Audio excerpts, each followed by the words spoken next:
has connected every part of our lives to the internet.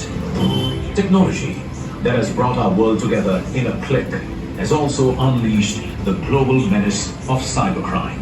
Today, with nearly the entire human race getting online, no one is entirely safe with insufficient awareness about cybersecurity.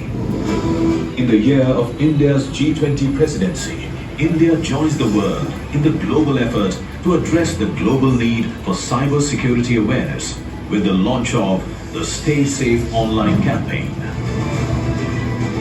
Stay Safe Online is a global campaign aimed at making netizens across the world more aware and vigilant when it comes to online safety.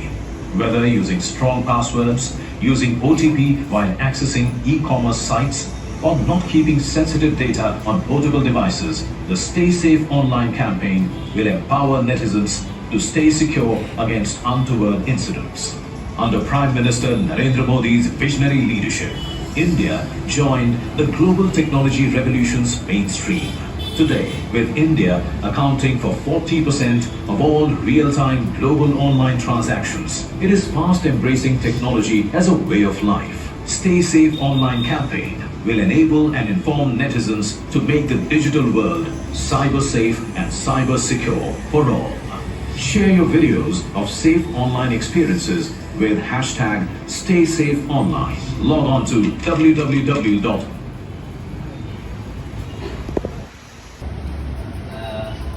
सर्वात प्रथम मी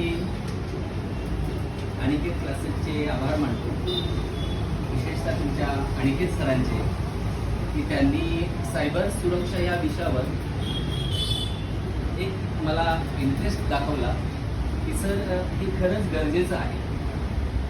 त्यांना कल्पना आहे की आता 10वीचं वर्ष आहे, शेवटचा वेळ आहे, पण तरीही देखील या गोष्टी आत्ता आपल्याला त्यांना सांगाव्या हे गरजेचं आहे का. मी त्यांना ती गोष्ट थोडी समजून सांगितली, त्यांनी ती एक्सेप्ट केली आणि मला परवानगी दिली. त्याबद्दल सर्वात प्रथम मी त्यांचे धन्यवाद मानतो आणि राणे सरांचे देखील धन्यवाद मानतो, कारण त्यांनी मला 1-to-1 काउन्सिल केलेलं आहे. त्यामुळे त्यांचं नॉलेज मला माहिती आहे, फार गहन नॉलेज आहे. त्यामुळे सरांना म्हटलं की सरांचं लेक्चर पहिले होऊ दे, कारण मुलं थोडीशी गहन नॉलेजमध्ये जातील, त्यानंतर आपण थोडंसं त्यांना एक टेक्नोसेवी या प्रकारामध्ये घेऊन येऊ. त्याचप्रमाणे धुमाळ सर जे आहेत त्यांचे देखील आभार मानतो की ते अध्यात्मात असून सुद्धा